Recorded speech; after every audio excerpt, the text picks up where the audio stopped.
नमस्कार, अभिवादन। मैं दुर्गेंद्र चौहान हूं। योगेश्वर श्री कृष्ण जो ब्रह्मांड के स्वामी हैं और सही मायने में अगर आप कृष्ण का जीवन चरित्र देखें तो हर रूप में वो बहुत सर्वश्रेष्ठ उन्होंने खुद को साबित किया। आज पूरा विश्व भगवान योगेश्वर श्री कृष्ण का जन्मोत्सव मना रहा है।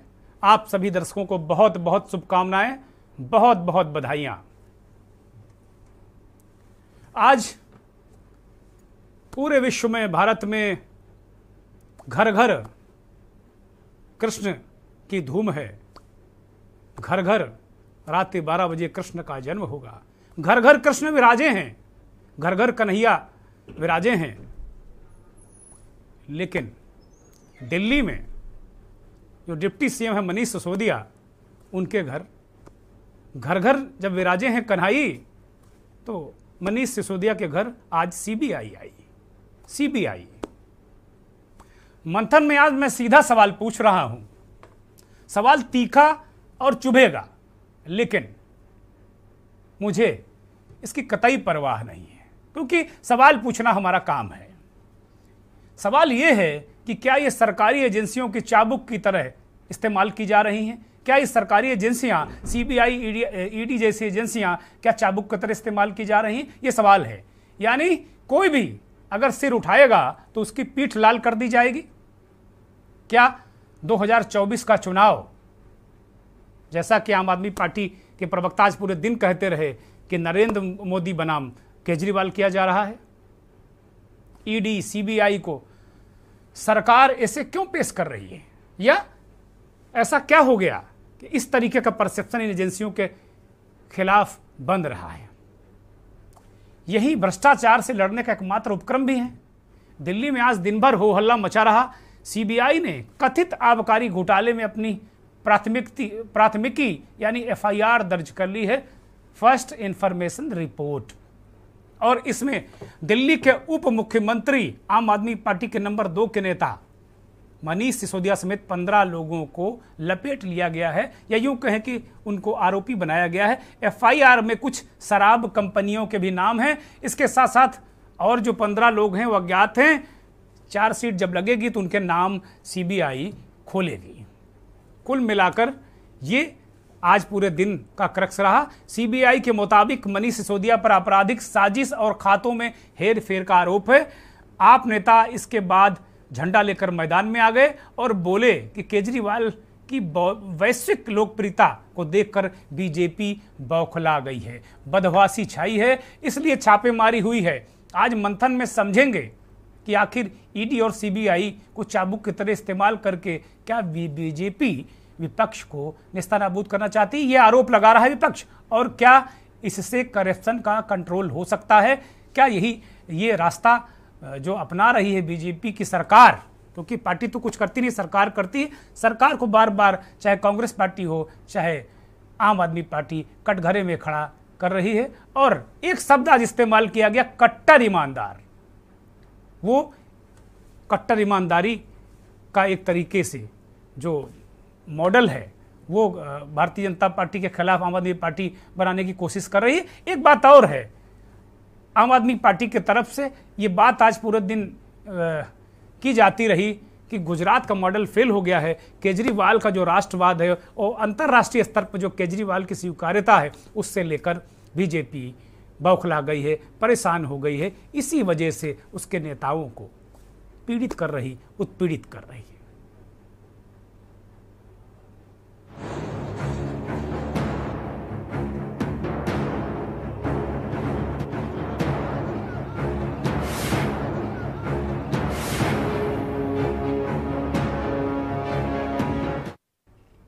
केंद्रीय जांच ब्यूरो ने दिल्ली की आबकारी नीति 2021-22 के मामले में शुक्रवार सुबह लगभग 8:15 बजे के आसपास दिल्ली के उप मुख्यमंत्री डिप्टी सीएम मनीष सिसोदिया के आवास सहित करीब 21 स्थानों पर छापेमारी की। देश भर में उनके आवास के अलावा अधिकारियों ने मनीष सिसोदिया की आधिकारिक कार, प्राइवेट कार की भी तलाशी ली। मनमोहन सिंह सरकार में सबसे ज्यादा किसी केंद्रीय एजेंसी की चर्चा रही तो वो सीबीआई की रही। लेकिन नरेंद्र मोदी की सरकार के 8 साल के शासनकाल में अगर किसी एजेंसी की सबसे ज़्यादा चर्चा है तो वो है ईडी। ईडी का अर्थ है इन्फोर्समेंट डायरेक्टरेट। ये है वित्त मंत्रालय के अधीन काम करने वाली एक एजेंसी है जो मुख्य रूप से मनी लॉन्ड्रिंग और जो आर्थिक हेराफेरी है उसकी जांच करती है, उसकी धोखाधड़ी के मामलों में करती है। ईडी या प्रवर्तन निदेशालय की शुरुआत ही स्वतंत्रता के समय हो गई थी, लेकिन 1956 में इसे एक विधिवत एजेंसी के रूप में गठित किया गया। 1947 में स्टॉक एक्सचेंज में होने वाली धोखाधड़ी को रोकने के लिए इन्फोर्समेंट डायरेक्टरेट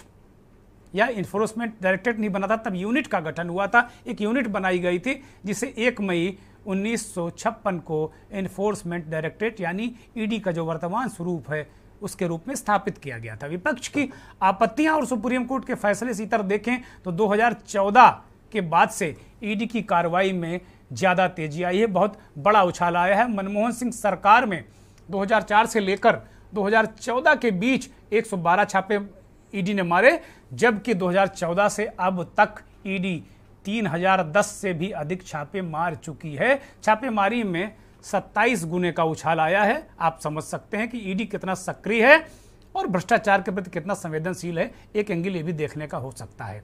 सीबीआई अभी तक सुस्त थी, अचानक सीबीआई की चर्चा बिल्कुल नहीं हो रही थी, लेकिन अब उसने भी अपना काम शुरू कर दिया है। ये बड़ी कार्रवाई है मनीष सिसोदिया के यहाँ छापेमारी। ईडी की कार्रवाई में आए इस उछाल के ही कारण संभवतः विपक्ष इसे सत्ता पक्ष की सोची समझी कार्रवाई बता रहा है। लेकिन सवाल यह है कि किसी एजेंसी द्वारा आर्थिक घोटाले या धोखाधड़ी की जांच की जा रही है तो क्या इससे खारिज किया जा सकता है? भाई अगर कहीं भ्रष्टाचार है तो एजेंसी जाएगी, ये स्वाभाविक प्रतिक्रिया हो सकती है। और ये कहा जा सकता है कि भाई नरेंद्र मोदी की सरकार भ्रष्टाचार के प्रति ज्यादा गंभीर है, वो नहीं चाहती कि भ्रष्टाचार इस देश में, बाकी सरकारें सब चलता है करती रही हूं। तो ये भी एक बड़ा सवाल है।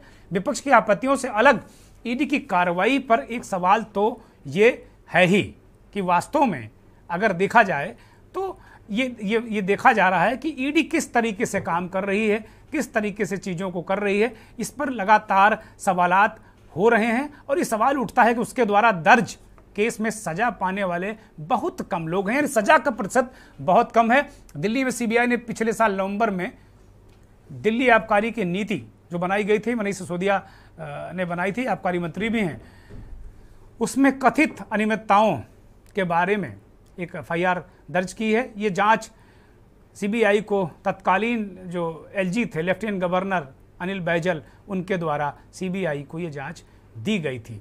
तो ये पूरी कथा काया है और कुल मिलाकर अनियमितताओं के मामले में अगर देखें तो अनियमितताएं ये उसी तरीके कुछ इस तरीके की बात है।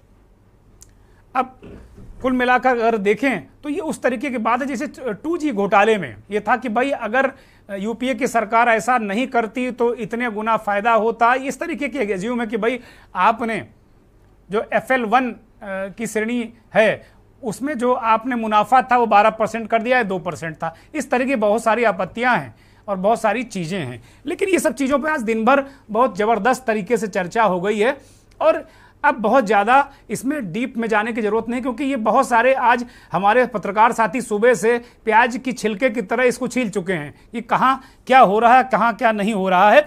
इसी बीच एक ये मुद्दा भी आया कि आम आदमी पार्टी के ज़्यादातर नेताओं ने कहा, चाहे संजय सिंह हो, चाहे मनीष सिसोदिया हो, केजरीवाल हो या राघव चड्ढा जो राष्ट्रीय प्रवक्ता हैं और सांसद भी हैं, लगातार मैं उनको देख रहा था, ये सब नेता यही बात को कह रहे थे कि चूंकि शिक्षा पर जो मनीष सिसोदिया ने काम किया या केजरीवाल की सरकार ने जो शिक्षा और स्वास्थ्य पर काम किया वो अद्भुत है, इसकी वजह से ये टारगेट किया जा रहा है।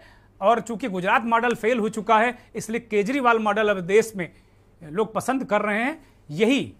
यही अपने आप में दिक्कत है भारतीय जनता पार्टी की और इसी वजह से ये सब चीजें हो रही हैं। कुछ बयानात सुनिए आम आदमी पार्टी के नेताओं के। आज मनीष सिसोदिया को दुनिया का सबसे अच्छा शिक्षा मंत्री घोषित किया गया, लेकिन उसके घर सीबीआई पहुंच के रेड मारने के लिए। तो अड़चने बहुत आएंगी। पिछले 7 साल में भी कोई आसान काम नहीं था न्यूयॉर्क टाइम्स के फ्रंट पेज पे आना और दिल्ली के अंदर शिक्षा क्रांति करना। पिछले 7 साल में भी मनीष जी के ऊपर न जाने कितनी बार रेड हुई है। ये पहली रेड नहीं है, पहले भी कई बार रेड कर चुके, कई झूठे केस कर चुके मनीष जी के ऊपर, मेरे ऊपर कई बार रेड कर चुके, सतिंदर जैन पे, कैलाश गहलोत पे, हमारे कितने लोगों पे ये लोग रेड कर चुके, कुछ नहीं मिला, अभी भी कुछ नहीं मिलेगा। तो सीबीआई अपना काम कर रही है, उसे घबराने की जरूरत नहीं है। सीबीआई को हम अपना काम करने दें। उनको ऊपर से आदेश हैं कि भाई इनको तंग करना है, ऊपर से आदेश हैं, अड़चने अड़ाओ। अड़चने आएंगी, काम नहीं रुकेगा। अड़चनों से काम किसी भी हालत में रुकने देना नहीं है। अब एक ही अपना मकसद है, इनके भरोसे अगर देश छोड़ दिया तो ये लोग भारत को कभी आगे नहीं आने देंगे, हमेशा टांग खींचेंगे। अब 130 करोड़ लोगों को मिलके भारत को आगे ले जाना है। केजरीवाल कह रहे हैं कि भाई इनके भरोसे अगर हमने छोड़ दिया तो ये देश को आगे नहीं आने देंगे, एक नंबर नहीं होने देंगे, और इनकी दिक्कत ये है कि काम नहीं करने देते हैं। केजरीवाल की शुरू से ये शिकायत रही है कि भाई उनको काम नहीं करने दिया जा रहा है। मनीष सिसोदिया के बारे में वो कह रहे हैं कि भाई 4 साल पहले भी छापा उनके यहाँ पड़ा था, लगातार छापे पड़ रहे हैं, अब कुछ होने वाला नहीं, एक बार और जांच पड़ताल कर लें। ये केवल ये है कि अपना जो काम कर रहे हैं वो उससे थोड़ा विमुख हो जाएं। न्यूयॉर्क टाइम्स की एक रिपोर्ट का हवाला भी केजरीवाल ने दिया, और ये रिपोर्ट आज पूरे दिन चर्चा में रही, और चैनलों में भारतीय जनता पार्टी के प्रवक्ता ऐसे पकड़ पकड़ के हाथ में इस रिपोर्ट को दिखाते रहे। ये आप देख सकते हैं, न्यूयॉर्क टाइम्स की रिपोर्ट है, जिसमें मनीष सिसोदिया की तारीफ की गई है और बताया गया कि दिल्ली सरकार का जो शिक्षा मॉडल है वो कितना प्रभावी हो रहा है। ये विदेशों में इसकी चर्चा हुई है। आम आदमी पार्टी के लोग कह रहे हैं कि भाई इसी वजह से भारतीय जनता पार्टी के पेट में खौलन मच गई है। सेंट्रल यूपी में इसे खौलन कहते हैं, पेट खौल रहा है। उत्तर प्रदेश में इसे देशज भाषा है उसमें इसे कहते हैं कि भाई फला का पेट खौल गया, तो पेट खौल रहा है, ऐसा भारतीय जनता पार्टी के लोग कह रहे हैं। एक रिपोर्ट खलीज टाइम्स में भी छपी है, उसको लेकर तमाम हम आज देख रहे थे कि विद्वान प्रवक्ताओं के अलावा कुछ पत्रकार भी ऐसी मूर्खतापूर्ण बातें कर रहे थे कि मुझे लग रहा था कि लाज अपने ऊपर आ रही कि मैं भी पत्रकार हूं। खलीज टाइम्स में न्यूयॉर्क टाइम्स की ही रिपोर्ट हूबहू छपी है। जो रिपोर्टर हैं भारत के, भारत में जो रिपोर्टिंग करते हैं न्यूयॉर्क टाइम्स के लिए, उन्हीं की बाईलाइन छपी है। बाईलाइन यानी उनके नाम से छपी है। जो लोग बाईलाइन को नहीं जानते, मैं उन्हें बता देना चाहता हूं कि किसी रिपोर्टर के नाम से जो खबर छपती है वो बाईलाइन होती है, और अगर कोई ब्यूरो या इत्यादि कोई लगा होता है तो वो क्रेडिट लाइन होती है। बहुत वर्षों तक हमने देश के बड़े बड़े अखबारों में काम किया है, और पत्रकारिता की शुरुआत भी हमने अखबारों से की थी, तो इस बारीकियों को मैं बहुत अच्छी तरह समझता हूं। आज से 30-35 साल पहले जब हम लोग पत्रकारिता की शुरुआत कर रहे थे, उस वक्त तमाम इतनी एजेंसियां नहीं थी, इतने साधन नहीं थे, खबरों के 1-2 एजेंसियां हुआ करती थी, तो हम लोग विदेशी अखबारों की कटिंग काट के उनका तर्जुमा करके हिंदी में, और हूबहू उस अखबार को क्रेडिट देके, उस अखबार के रिपोर्टर को क्रेडिट देके हिंदी अखबारों में, भारत के बड़े हिंदी अखबारों में वो रिपोर्ट छापा करते थे। वही काम खलीज टाइम्स ने किया है। लेकिन भारतीय जनता पार्टी के विद्वान प्रवक्ता ये सवाल उठा रहे हैं, और मुझे पता है कि वो हाल में ये कांग्रेस से, हाल में क्या काफी दिन हो गए उनको कांग्रेस से बीजेपी में गए, ये उनके दिमाग की उपज है, नाम नहीं लेना चाहूंगा इस वक्त उन प्रवक्ता महोदय का, कि भाई ये तो अजीब सी बात कर दी कि भाई ये वो कह रहे हैं कि हूबहू खलीज टाइम्स में कैसे छपी, क्या वो रिपोर्टर खलीज टाइम में काम करते हैं? अरे भैया नेतागिरी करो ना, आपका विषय नहीं है वो, पत्रकारिता आपका विषय नहीं है। आप हर चीज में हाथ मारोगे तो इसी तरह दांव होगा। पत्रकारिता विषय नहीं है। कोई भी अखबार, कोई भी चैनल, कभी कभी होता है कि विदेश में कोई घटना होती है, हमारे पास संसाधन नहीं होता, तो हम के न्यूज में भी उस विदेशी चैनल को क्रेडिट देके उसकी खबर चलाते हैं। कभी कभी उसके रिपोर्टर का पीटीसी भी लेते हैं, उसके रिपोर्टर का लाइव भी ले लेते हैं। ये पत्रकारिता में एक सामान्य चलन है, शिष्टाचार है। ये छोटी सी बात समझ में नहीं आ रही। और ये जो सवाल उठाया भारतीय जनता पार्टी के लोगों ने कि न्यूज पेड है, केजरीवाल ने पैसे देकर इसको छपवाया है, तो अब ये किसी से छुपी दबी बात नहीं है, ये किसी से छुपी दबी बात नहीं। अगर ऐसा केजरीवाल ने किया तो इसके लिए सारे लोग दोषी हैं, कोई भी धूला, दूध का धूला बिल्कुल नहीं है। क्योंकि लगभग मैं देख रहा हूं 15 साल से तो मैं देख ही रहा हूं, और ये 20 साल से ये इस बीमारी की शुरुआत हुई है पेड न्यूज की। चुनाव में आप देख लीजिए, राजनीतिक दलों से मीडिया के लोग उनकी डील होती है, तमाम चीजें वो करते हैं, तो एक बाकायदे एडवर्टोरियल होता है। लेकिन ये खबर जो है ये विशुद्ध खबर है, और एक खबर के रूप में न्यूयॉर्क टाइम्स जैसा बड़ा ब्रांड, विश्व का बहुत बड़ा ब्रांड, वो इस तरह की मूर्खता कम से कम इतना बड़ा समाचार पत्र समूह, मीडिया समूह नहीं करेगा। और साभार तो दुनिया में न्यूयॉर्क टाइम्स को साभार देके कोई छाप सकता है, हम चला सकते हैं। तो ये चीजें समझने की होंगी। और ये इसी से आज आबकारी नीति और सीबीआई से ज्यादा चर्चा आज इस पर थी। लोग लगातार मनीष सिसोदिया को कटघरे में खड़ा कर रहे थे, भाई केजरीवाल साहब ने पैसे देकर एक खबर छपवाई। अरे भाई ये कोई अकल में पत्थर पड़ गए हैं क्या? सीधी ये रिपोर्ट है, उस रिपोर्ट को खलीज टाइम्स ने और जो यूनाइटेड अरब अमीरात के जो और अखबार हैं उन्होंने क्रेडिट लेकर दिया है। अभी उनसे पूछिए कि भाई क्यों आपने छाप दिया, जांच करा लीजिए भाई। तो कुल मिलाकर ये स्थिति है। आज हम इस पर चर्चा करेंगे, टू द पॉइंट चर्चा करेंगे। दिल्ली से देश के जाने माने राजनीतिक विश्लेषक बिलाल सब्जवारी साहब हमारे साथ जुड़ गए हैं। बिलाल भाई, बहुत आभार, बहुत धन्यवाद और बहुत अभिनंदन, और श्री कृष्ण जन्माष्टमी की आपको बहुत बहुत बधाई, बहुत बहुत शुभकामनाएं के न्यूज पर समय देने के लिए। पंकज त्यागी साहब दिल्ली से जुड़ गए हैं, बहुत वरिष्ठ नेता हैं, प्रवक्ता हैं भारतीय जनता पार्टी के। पंकज जी, बहुत स्वागत, बहुत अभिनंदन और श्री कृष्ण जन्माष्टमी की आपको भी शुभकामनाएं। आम आदमी पार्टी के प्रखर प्रवक्ता नरेंद्र कुमार जी जुड़ गए हैं। नरेंद्र जी, आपका भी बहुत स्वागत, बहुत अभिनंदन और बहुत आभार, और श्री कृष्ण जन्माष्टमी की आपको भी बहुत बहुत शुभकामनाएं। बिलाल साहब से ही आज शुरू करते हैं, फिर आएंगे दोनों प्रवक्ताओं के पास। सुबह से हो हल्ला मचा हुआ है। मनीष सिसोदिया, हमने जैसा कि आज मंथन की शुरुआत में कहा कि आज घर घर कन्हई आए हैं, लेकिन मनीष सिसोदिया के घर सीबीआई। दुर्गेंद्र जी, बड़ा ही रोचक विषय है और बहुत ही खूबसूरत वाक्य के साथ आपने शुरू किया। देखिए, मौजूदा समय में जो क्षेत्रीय पार्टी हैं या फिर कहिए राष्ट्रीय स्तर की पार्टी हैं, वो यकीनन सरकार के निशाने पर तो है, इसमें कोई दो राय नहीं। लेकिन हमें ये भी इस बात की भी समझना होगा कि सरकार के निशाने पे जब कोई क्षेत्रीय पार्टी होती है या राष्ट्रीय पार्टी होती है तो उसका आधार क्या होता है। जो सरकार होती है वो उनको उनके गुनाहों में गिरफ्तार कर रही है, उनके करप्शन के मुद्दों पर गिरफ्तार कर रही है। अगर आप निष्पक्षता की बात करें तो इस तरह की कार्रवाई संतुलित अगर की जाए तो सरकार के चरित्र पर या सरकार की निष्पक्षता पर जो सवाल खड़े हो रहे हैं वो भी कम हो जाएंगे।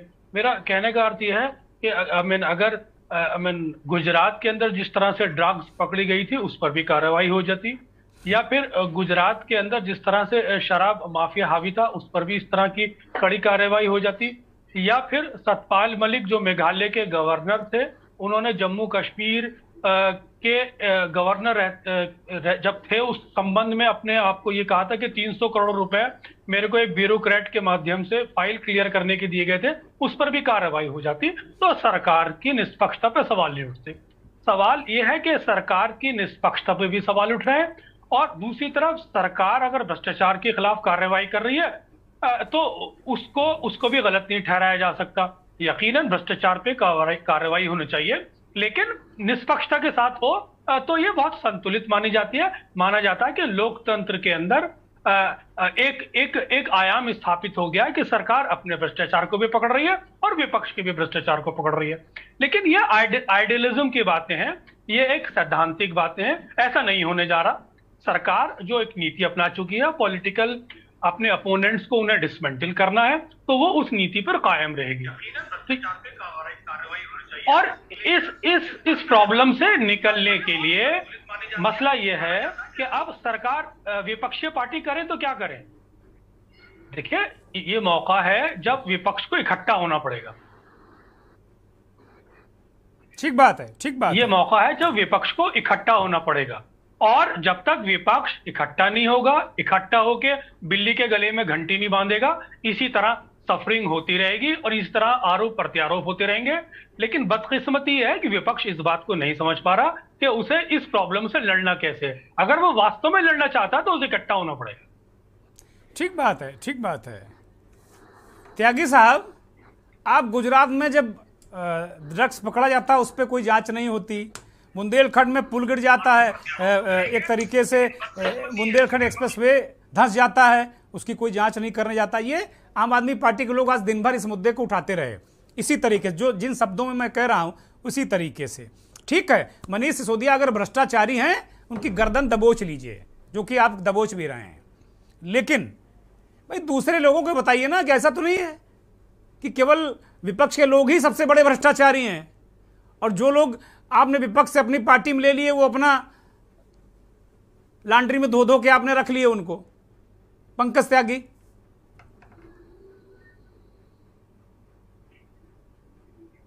त्यागी जी अपने आप को अनम्यूट करिए और जवाब दीजिए, दर्शक सुन रहे हैं आपको। हेलो, आवाज नहीं पहुंच रही। हाँ, अब बोलिए प्लीज। भाई बोलिए। देखिए, पहले तो मैं बिलाल भाई को एक बात कहूंगा कि बिलाल भाई, आप, मुझे समझ नहीं आया कि आप राजनीतिक विशेषज्ञ हैं और आप ये कह रहे हैं कि विपक्ष को एक होना चाहिए, इनको एक होना चाहिए, आपका इनसे कोई लेन देन तो है नहीं।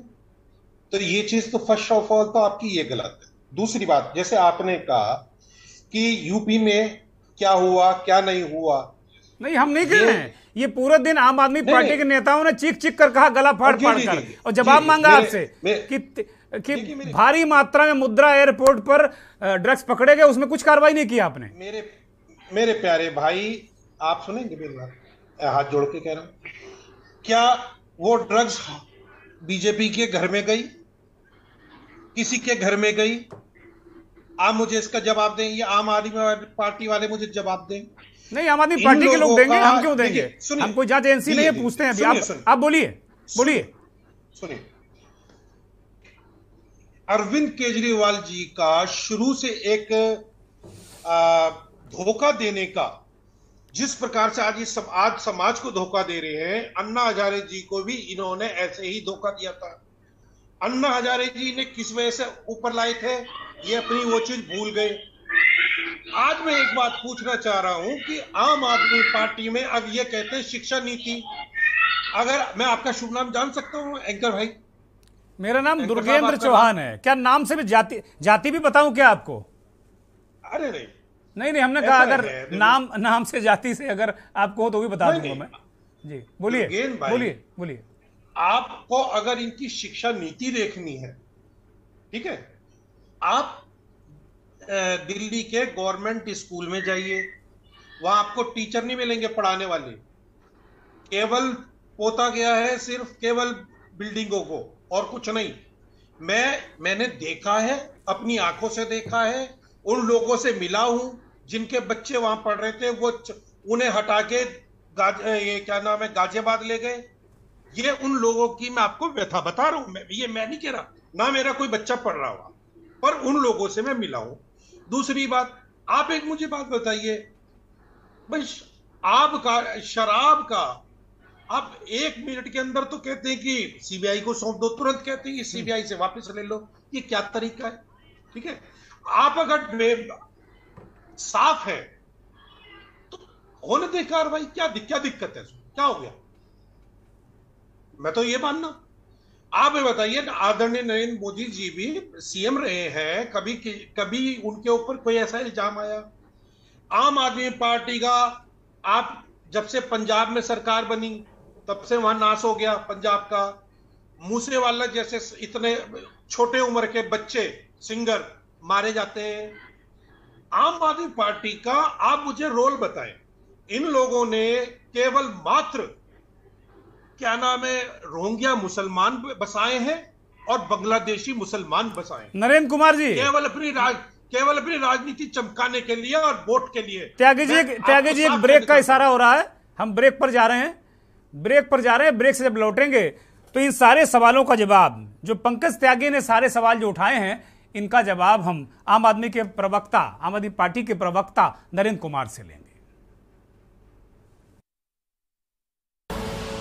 आप देख रहे हैं के न्यूज, खबरों का सारथी। देखें कौन नया खिलाड़ी आया है, समझा देते हैं, प्यार से समझाएंगे। ये तो अपनी जुबान है। जुबान एक हो तो दिल भी एक होने चाहिए। विमल बोलो जुबान केसरी। गोल्डी हिंग का तड़का लगे तो सभी दबा के खाते हैं। गोल्डी हिंग, कण कण में जान। मस्त मस्त मस्त मस्त मस्त है, बड़ी मस्त है, टेस्ट में भी लज्जत है। बावर्ची की सोया बड़ी बड़ी मस्त है। बावर्ची न्यूट्री सोया बड़ी, इसमें है हाई प्रोटीन जो खाने को बनाए एक हेल्थी डाइट, और टेस्ट में बड़ी मस्त है। Servocon Energy Efficient Transformers, India's fastest growing transformer manufacturer and exporter, up to 50 MVA. Servocon, रखे सब कंट्रोल में। देखें कौन नया खिलाड़ी आया है। समझा देते हैं, प्यार से समझाएंगे। ये तो अपनी जुबान है। जुबान एक हो तो दिल भी एक होने चाहिए। विमल, बोलो जुबान केसरी। आप देख रहे हैं के न्यूज, खबरों का सारथी।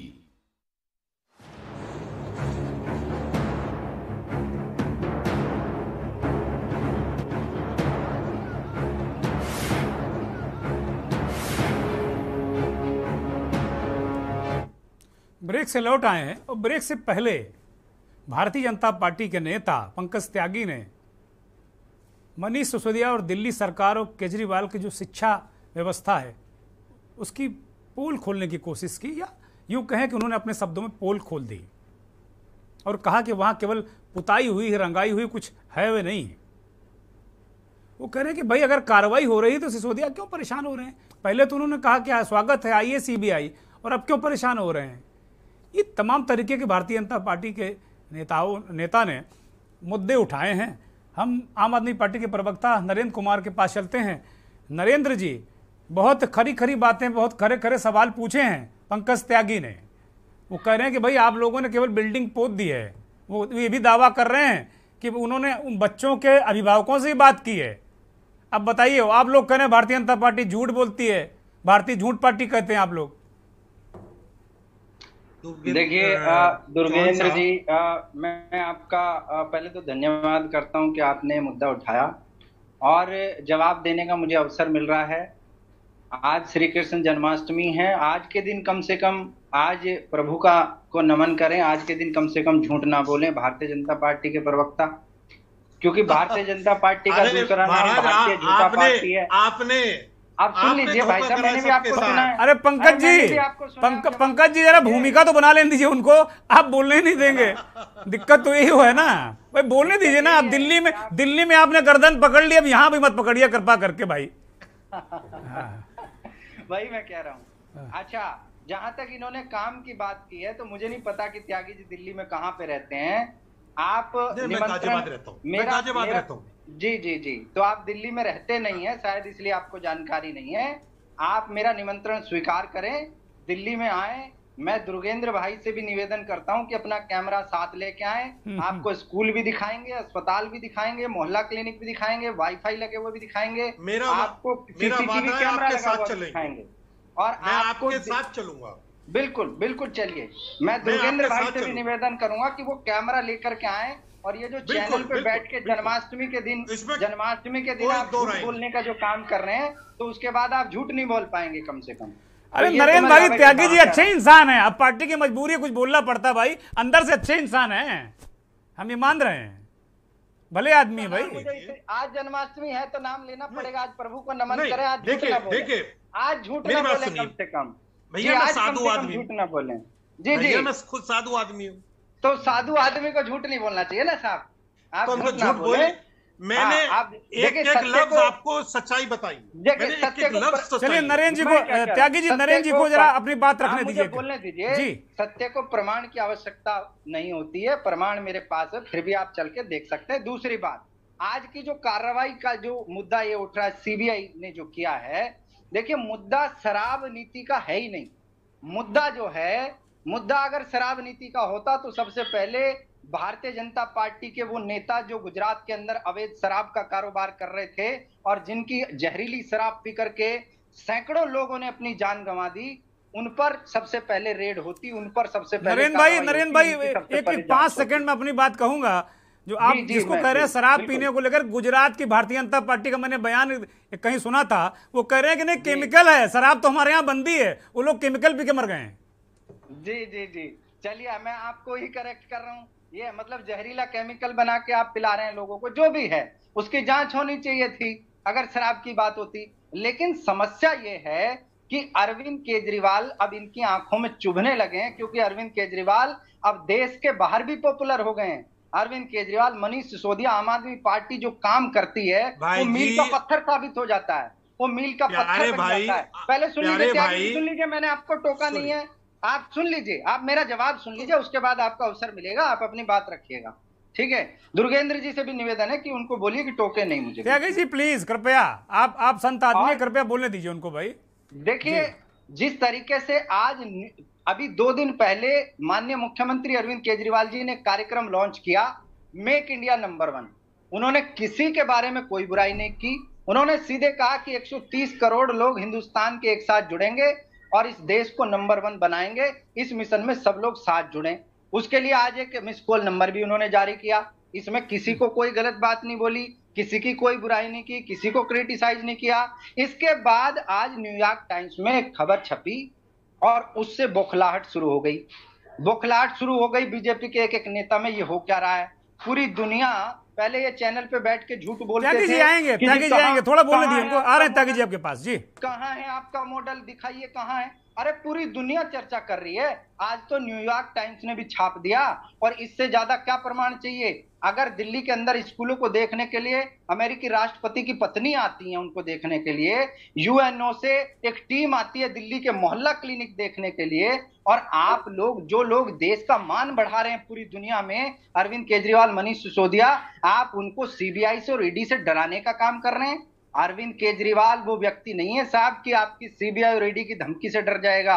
अरविंद केजरीवाल देश निर्माण का मिशन लेके निकले हैं, और हम जैसे छोटे छोटे कार्यकर्ता उनके साथ लगे हुए हैं। आप जितना मर्जी डराने का प्रयास कर लीजिए, ना अरविंद केजरीवाल डरने वाले हैं, ना मनीष सिसोदिया, ना सत्येंद्र जैन, ना आम आदमी पार्टी। और आपने जो बात कही रोहिंग्या वाली, आप वो ट्वीट मैं आपको अभी दिखा देता हूं। हरदीप पुरी जी तो उनको मकान देने की बात कर रहे हैं, ये ट्वीट देख लीजिए आप, मेरे पास है। हरदीप पुरी जी आप ही के मंत्री हैं, ये ट्वीट देख लीजिए। डांटे गए नरेंद्र जी, हरदीप जी बहुत डांटे गए भाई, जो खबर है अंदर डांटे गए, नेतृत्व ने डांटा है उनको। अब मेरी बात सुन लीजिए, हरदीप जी का तो मुद्दों हो से गया। भटकाइए मत, मुद्दों से सर भटकाइए मत। एक मिनट भैया, एक मिनट सर, मेरी तो खत्म नहीं हुई ना अभी। आप मेरी एक बात का जवाब, आपका क्वेश्चन मैं जवाब दे रहा हूँ। दुर्गेंद्र है ना, चलिए 40 सेकंड नरेंद्र जी को, फिर आते हैं त्यागी जी, 40 सेकंड दीजिए, 40 सेकंड दीजिए ना त्यागी जी, 40 सेकंड आ रहे हैं आपके पास, आ रहे हैं आपके पास। वो जवाब लेंगे आपसे, एंकर इसीलिए होते हैं, मैं उन्हीं के त्यागी जी आ रहे हैं आपके पास, आ रहे हैं। ठीक है, बताइए नरेंद्र जी, बस 40 सेकंड पूरा करिए प्लीज। मुझे ये बताइए, आपकी दिल्ली के अंदर और उसके बाद पंजाब के अंदर आपने जहां तक भ्रष्टाचार की बात करी, अभी मैं सुन रहा था जो हमारे भाई साहब राजनीतिक विश्लेषक हमारे साथ जुड़े हैं बिलाल जी, कि उन्होंने कहा कि निष्पक्षता से काम होना चाहिए। निष्पक्षता से काम कैसे होता है? जैसे पंजाब की सरकार ने किया, अपने कई अधिकारियों को भ्रष्टाचार के आरोप में पकड़ा, यहां तक कि अपने मंत्री को भ्रष्टाचार के आरोप में निलंबित कर दिया। उससे पहले अरविंद केजरीवाल ने दिल्ली को अपने मंत्री को जो बोलने दीजिए सर, उससे पहले दिल्ली में भी ऐतिहासिक काम अरविंद केजरीवाल जी ने किया, अपने मंत्री को भ्रष्टाचार के आरोप, मीडिया को पता भी नहीं था, मीडिया को इस बात की खबर नहीं थी, लेकिन आम आदमी पार्टी ने पहले उन पे कार्रवाई कर दी। क्या मिला? सत्येंद्र जैन जी के पास कुछ नहीं मिला, मनीष सिसोदिया के पास कुछ नहीं मिला। इससे पहले 50 एमएलए, वो तो भाई साहब आपकी केजरीवाल जी कहते हैं कट्टर है। उठा लो। चलिए ठीक है नरेंद्र जी, पंकज त्यागी से जवाब ले लेते हैं। नरेंद्र जी पंकज त्यागी से जवाब ले लेते हैं। पंकज जी भाई, बहुत सारे सवाल उठा दिया नरेंद्र जी ने कि आप लोग धमकाते हैं, विपक्ष को सांसद में रखते हैं, और जो असली है उन पे कार्रवाई नहीं करते। अगर यह मनीष सिसोदिया भाजपा में चले जाएं तो लॉन्ड्री में फिर इनको नहीं कहोगे कि नहीं भाई ये नहीं है ना। सत्येंद्र जैन भी भाजपा में शामिल हो जाए कल, भगवा उड़ लें तब नहीं कहोगे आप।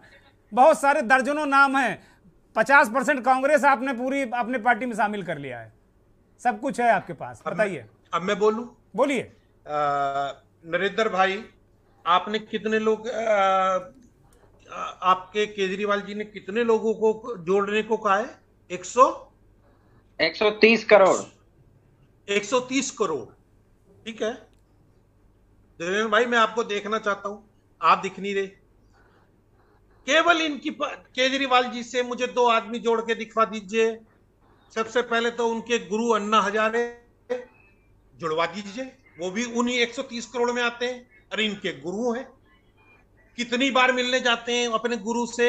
जो इंसान इनको बना गया, जो इंसान इनको एक लाइन दे गया, त्यागी जी आपको बता के थोड़ी गए होंगे, वो जाते होंगे। क्या बात कर रहे हैं? क्या मुद्दा चल रहा है, क्या बात कर रहे हैं? इससे जनता को कोई सरोकार है क्या? त्यागी जी, इससे कोई जनता को सरोकार है क्या? और जन लोकपाल की बात में सुनिए जन लोकपाल को लेकर आपने भी हामी भरी थी कि जन लोकपाल करेंगे, कहा गया जन लोकपाल? 130 जन लोकपाल दिल्ली सरकार ने पास किया, 130 करोड़ में क्या बात कर रहे हैं? केंद्र सरकार ने 130 करोड़ में की बात कर रहा हूं मैं, नरेंद्र जी, केंद्र से ही बात कर रहा हूं। ये सवाल भाजपा से है मेरा। सुनिए जी सुनिए, 130 करोड़ लोग में से केजरीवाल जो वो अन्ना हजारे जी भी उनमें आते हैं, तो कृपया करके उनसे बात कर लीजिए। उनसे भी करेंगे, सबसे करेंगे भाई साहब, सबसे करेंगे। त्यागी जी सबसे करेंगे। आपके मुख्यमंत्री सबसे आपसे भी करेंगे, हम तो आपसे भी कहेंगे, देश निर्माण में आप भी साथ आइए, आपसे भी कहेंगे। सुनिए ना, पहले अभी तो पता चलेगा, ठीक है। जिसको केजरीवाल जी धमका रहे हैं, कह रहे हैं पता चलेगा, आपको पता चलेगा, वही जेल में जाता है। ये नेचर है सर, ये नेचर है इनका, ये नेचर है। पब्लिक देखती है भाई साहब, ये हम नहीं करते, ये आप करती है। दूसरी बात, आप लोगों ने ही रोहिंग्या बसाए, आप लोगों ने ही बांग्लादेशी बसाए। मंत्री बसा रहे हैं साहब, मैं आपका ट्वीट दिखा रहा हूँ। ठीक बात है, ठीक बात। अब बिलाल साहब के पास चलते हैं। बिलाल साहब ये विपक्ष एक आरोप लगा रहा कि भारतीय जनता पार्टी 2024 से पहले विपक्ष की रीढ़ तोड़ देना चाहती है। फाइनल कमेंट है, आज श्री कृष्ण जन्माष्टमी है, इसलिए मंथन की जो अवधि है वो थोड़ी सी कम कर रहा हूं आज, माफी के साथ में। कुमार विश्वास, बिलाल साहब, अरे उससे जनता का क्या सरोकार है? पंकज जी बिलाल साहब को चर्चा में शामिल करने दीजिए प्लीज, कृपा करके जी। देखिए दुर्गेंद्र भाई, जो ये पॉलिटिकल ट्रेंड हिंदुस्तान की राजनीति में शुरू हुआ है, जहां एजेंसीज के माध्यम से अपने पॉलिटिकल अपोनेंट को डिसमेंटल किया जाता है, ध्वस्त किया जाता है। एक समय था जब पॉलिटिकल फिटर्निटी में एक अंडरस्टैंडिंग हुआ करती थी, लेकिन एक नया उपाय खोजा गया कि आप उसके गुनाहों में पकड़ो और निष्पक्षता की तरफ ध्यान न दो। दरअसल ये ट्रेंड ऐसे ही आगे भविष्य में भी जारी रहेगा।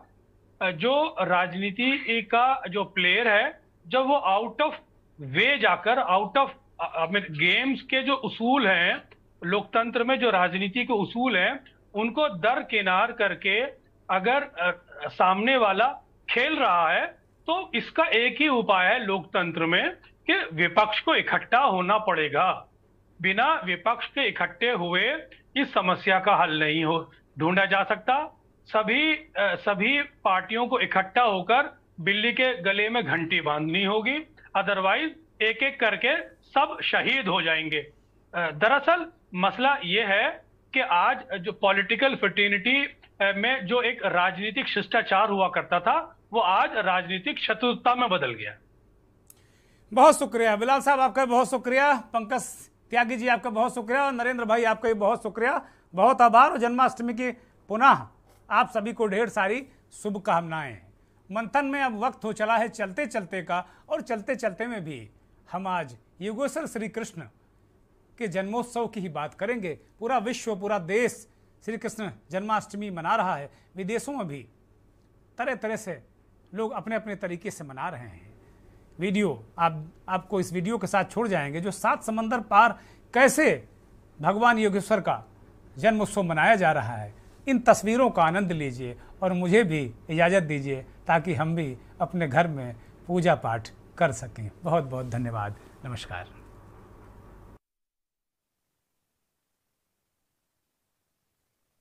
करता है रामा हॉस्पिटल, किफायती एवं बेहतर स्वास्थ्य सेवाएं। सर्वकॉम रखे सब कंट्रोल।